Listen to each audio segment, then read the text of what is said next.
ایک نیاز مند کثرت سے ذکر الہی کرتا رہتا تھا، حتیٰ کہ ایک دن اس پرخلوص ذکر سے اس کے لب شیریں ہو گئے۔ شیطان نے اسے وسوسوں میں مبتلا کر دیا۔ بے فائدہ ذکر کی کثرت کر رہا ہے، تو اللہ اللہ کرتا رہتا ہے، لیکن اللہ کی طرف سے ایک بار بھی آواز نہیں آئی اور نہ ہی اللہ کی طرف سے کوئی جواب ملتا ہے، پھر یک طرفہ کی پینگ بڑھانے سے کیا فائدہ؟ شیطان نے ایک اور وار کیا اور کہا، یہ اس بات کی دلیل ہے کہ تیرا ذکر الہی اللہ کے ہاں قبول نہیں۔ شیطان کی ان پرفریب باتوں سے صوفی نے اللہ کا ذکر کرنا چھوڑ دیا۔ شکستہ دل اور افسردہ ہو کر سو گیا۔ آنکھ سو گئی اور قسمت جاگ گئی۔ عالم خواب میں دیکھا کہ حضرت خضر علیہ السلام تشریف لائے اور انہوں نے دریافت کیا کہ ذکر الہی سے غفلت کیوں کی؟ اے نیک بخت، تو نے ذکر حق کیوں چھوڑ دیا؟ آخر تو اس ذکر پاک سے پشیمان کیوں ہو گیا؟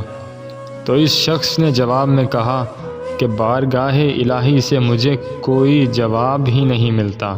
اس سے دل میں خیال آیا کہ میرا ذکر قبول ہی نہیں کیا جا رہا۔ تو حضرت خضر علیہ السلام نے فرمایا، تمہارے لیے اللہ نے پیغام بھیجا ہے کہ تمہارا اللہ کے ذکر میں مشغول رہنا، اور دوسرا، تمہارا پہلی دفعہ اللہ کہنا جب قبول ہوتا ہے تب تجھے دوسری بار اللہ کہنے کی توفیق ملتی ہے، اور تمہارے دل میں یہ جو سوز و گداز ہے اور میری چاہت، محبت اور تڑپ ہے، یہی تمہارے ذکر کے قبول ہونے کی نشانی ہے۔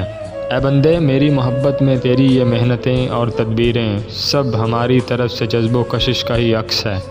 اے بندے، تیرا خوف اور میری ذات سے تیرا عشق میرا ہی انعام ہے، اور میری ہی مہربانی اور محبت کی کشش ہے کہ تیرا ہر بار یا اللہ کی پکار میں میری لبیک شامل ہے۔ تمہارے ذکر کے قبولیت کی نشانی یہی ہے کہ تمہیں ذکر حق میں مشغول کر دیا۔ ایک جاہل اور غافل ذکر حق اور دعا مانگنے کی توفیق سے محروم رہتا ہے۔ اللہ کے ذکر کا اجر خود اسی ذکر میں پوشیدہ ہے۔ اللہ تعالیٰ اپنے ذکر کی اور اپنی یاد کی توفیق اسی کو دیتے ہیں جس سے وہ خوش ہوتا ہے، اور یہی اس کی قبولیت کی دلیل ہے۔